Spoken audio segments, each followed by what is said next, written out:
Hello, everybody. Welcome to Wholehearted Loving. I'm Stephanie. Hi, I'm Georgiana. Today, we're going to be talking about personal growth changes and finding support through that. You can learn more about us and join our program at wholeheartedloving.com. And you can find self-reflection prompts for this episode and every episode on Instagram at wholeheartedloving. And we're going to try to keep this to a quickie episode and give you 2 takeaways. Before we do that, we will start with a body-based self-connection practice to connect with ourselves before we connect with each other and this podcast. So the practice today is allow your body to find a stretch. So move in a way where you feel a stretch. And once you feel it, we're just going to be there and stay with it for 1 breath.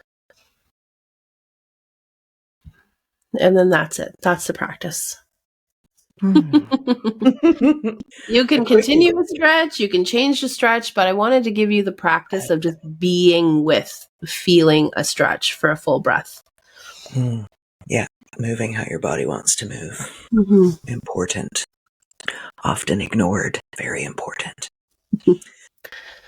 Okay, Steffi, you go first. Well, I think a good statement to kind of frame what we're talking about here is one our teacher Phil uses a lot, which is about going to the butcher looking for a cake. That's how I often think about this. When we are doing a bunch of personal growth work and learning all about ourselves and our relationship patterns and our family patterns, it's natural to want to share this with the people in our lives. Some of those people are ready, willing, and able to join us and collaborate on these shifts we're discovering. And some of them aren't. And when we're bringing new aspects of ourselves and learning all these things about ourselves and the other people in our lives, we naturally are changing the dance of the relationship as it's been established. That can be uncomfortable for the other people. It can be awkward. People may or may not be willing to dance with you in this way. So we want to talk about how that feels, how we might need to grieve that or move on from it or shift within it, and how to find the support that we desire and that actually is helpful for our trajectory in the moment. I remember this very distinctly in 2 ways. One was I remember as I was getting into this work and understanding it more and seeing the value of it, really wanted my mom to do it with me. Yeah. And I wanted to sign her up for this program and have her join me in this. And I was just I think it came from this desire of, I want to feel more connected to you. I want our relationship to feel better and more easeful. And now I have the golden ticket. So come do the thing with me. And I just wasn't met with that same type of enthusiasm on the receiving end. And I think I felt frustrated, and I thought that the only way our relationship could change was if she joined me on my path at this particular timing and to do it in this particular way. And I had to grieve that there's no interest, or the pieces, even if she showed up to the thing, it would just be to appease me, probably. And it wasn't really because maybe she thought that was the best way forward or whatever. But I had to just accept and grieve that the way I want it to unfold, the way I want us to heal and grow together isn't actually going to unfold that way. Right. And it took me a few more facing those kinds of moments in different ways over the years to then realize I just got to do this work with myself and the people who are open and willing. And to my surprise, and people had told me that this could happen, my relationship with my mom did change. How I felt towards her changed. I feel like the energy between us changed. How we interacted with each other changed. But we didn't do the work together in the way I thought we needed to. And so, grieving that and then finding other avenues of staying on the path for myself of doing the work I needed to do to heal and grow When was the other time? Oh my goodness. It was conscious relationship training. So that 12-week shadow work group therapy program where Steph and I met. I remember maybe even on the first night or like 3 sessions in, I was like, holy crap, this is what we needed. If we had this, our relationship would still be intact. Like, and now I'm not talking about my mom, I'm talking about an ex-partner. And like this person lived like just down the road from where we were meeting every Thursday night. And I just wanted to drive to his house and bang on him and be like, you got to do this thing. You got like, this was our problem. Mm-hmm. And this is a person who already felt so much pressure to have us figure things out and felt so overwhelmed by it. Not necessarily from pressure from me, I don't think. You know, in hindsight, you know, he said like, I put a lot of pressure on myself. He put a lot of pressure on himself. But like, I just know, I knew enough to know, don't go to this person with this energy, right? It's not going to end well. His pride is going to blow everything up. And then I would drive home and just cry. And cry at this inner knowing that this work could really help us. And there's no openness and receptivity on the other person's end. Yeah, it's only going to help people who are willing and interested in being helped, right? When we're delivering on a silver platter all this help that has not been requested. I mean, think how we feel when we're on the receiving end of a bunch of help that we have not sought out, you know? Yeah. And I think there's an important piece here. You mentioned that your relationship did change, right? Like we're dancing differently. The dance is naturally going to change. And people who are willing and interested in participating with you in these ways are going to notice the changes in you, and they're going to ask questions, right? And then they bring themselves there instead of you delivering the unsolicited advice kind of thing. Mm-hmm. Yeah, it reminds me, like, who likes unsolicited advice added with pressure too? And also often it's unsolicited advice with pressure and judgment of, if you don't do this, something's wrong with you, or you're not as invested as I am in this relationship. And I just had to bring the focus back to me. Can't force someone to want to do this work with me. But what it's going to reveal is the dance I'm willing to do, and who becomes the dance partners. Maybe they fade away, the ones that you really wanted to be your dance partner, and it opens up space for someone else to be a new dance partner who wants to do this kind of dance with you. Totally. There's also, I mean, this is making me think of my parents who are very invested in my life and we're close and loving. And when I began doing this work, you know, they're open, but in a way that I couldn't describe as really willing. It's more like a morbid curiosity and like a sort of a slightly anxious need to be involved, you know? So we would have a lot of conversations, a lot of phone calls, a lot of in-person meetings, and they want to know what's happening in my life. And if my life is completely this personal growth stuff that's happening, which is what was true at the moment, there's nothing else for me to talk about. And there's no good way for me to talk about this stuff and receive the supportive compassion and just the presence and being with that I needed at that time. So I want to recognize too, for people who don't know what else to say, how to bring that back to it being an inside job. And, you know, I might have to say something like, I'm taking this wonderful class. I'm learning all kinds of stuff about myself. I don't really have the language to talk about it yet. And let's just see what happens, you know, kind of. Yeah. Instead of following my urge to share every detail and their desire to hear every detail, which I know wouldn't be received in a way that would be helpful for me. Yeah, it's being able to discern who's ready and open to hear what I have to share, right? And who might want to hear what I have to share and doesn't really actually have capacity to sit with it and be with it. Yeah.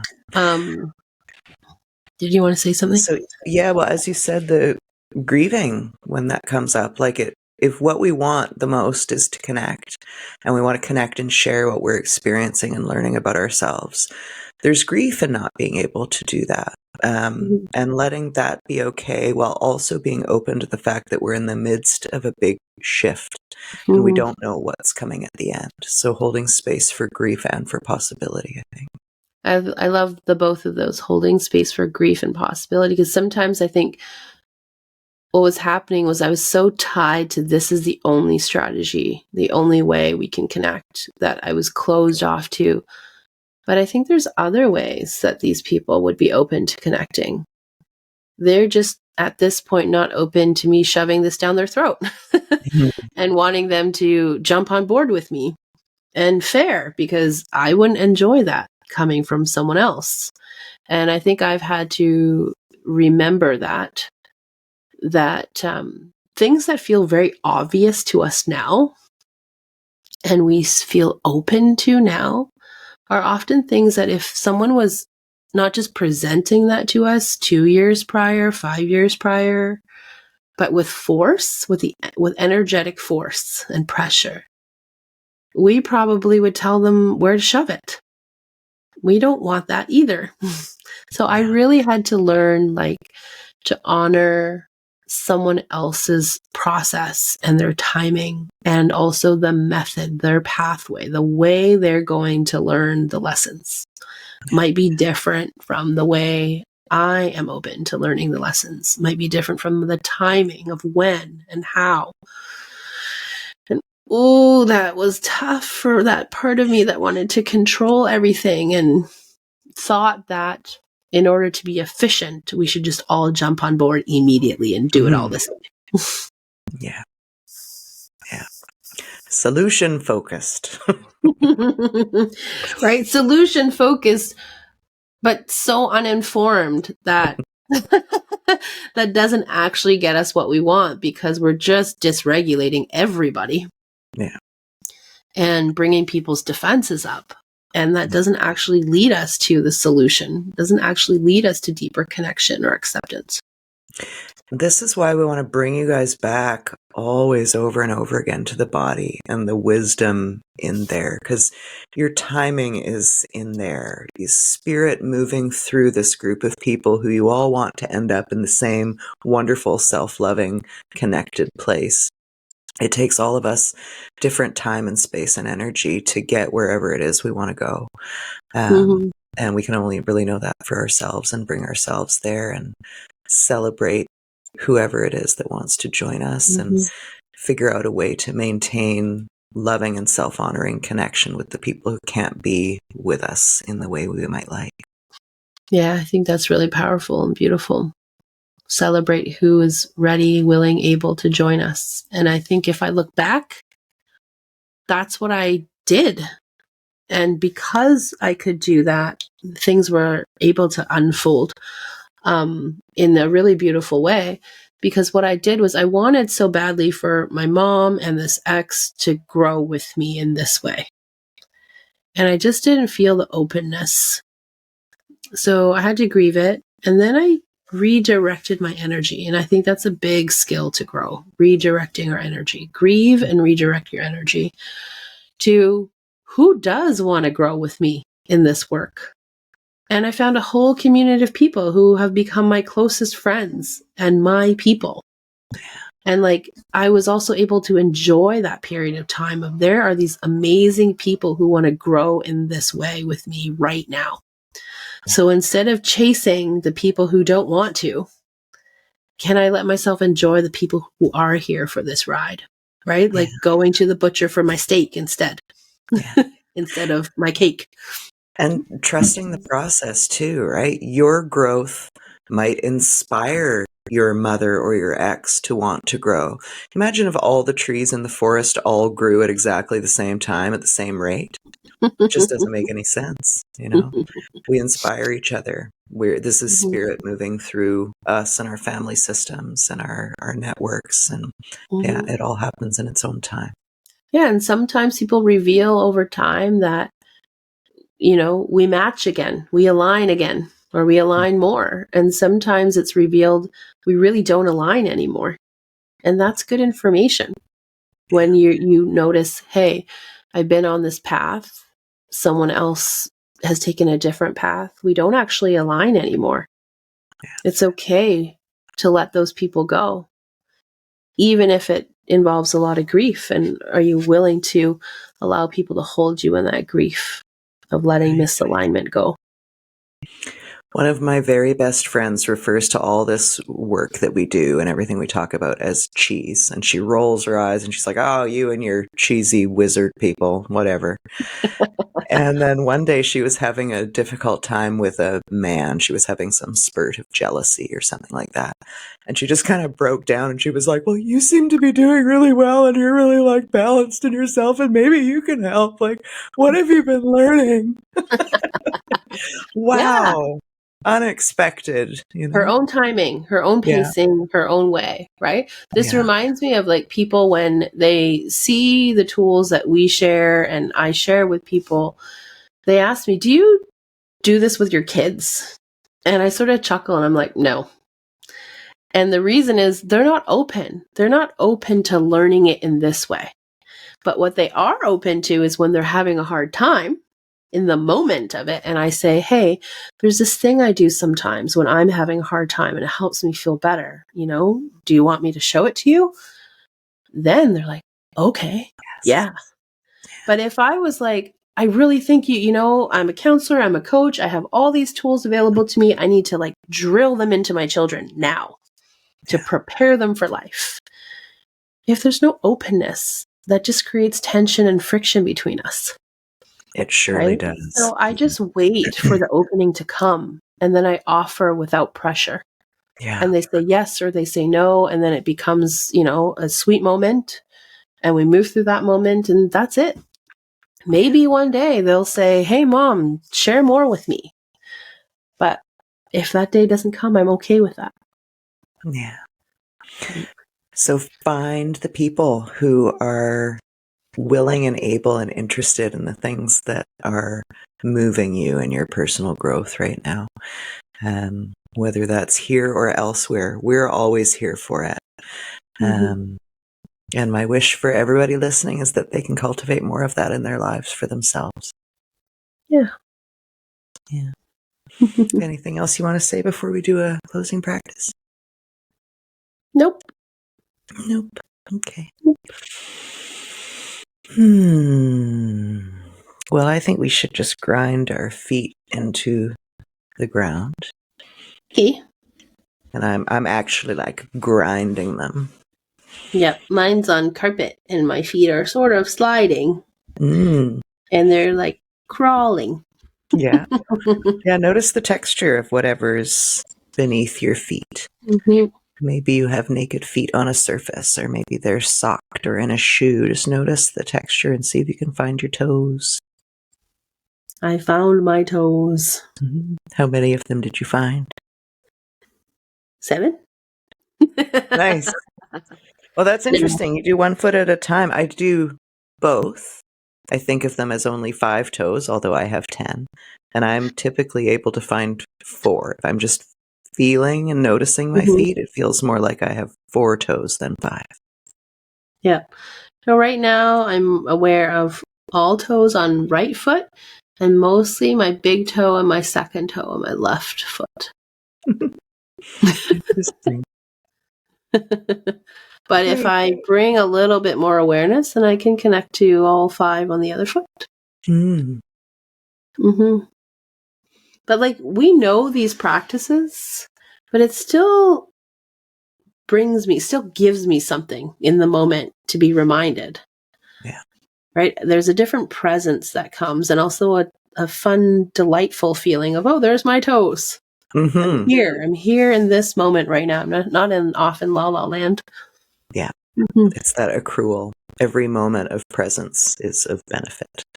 So take a moment to find your toes and be present. Yes. Thank you. Okay, well then that is it for this week. Thank you guys for joining us. And as always, please do like, follow, and subscribe. And if anything we've said here today has been helpful for you, please share with somebody that you care about. And we'll see you next week. Bye.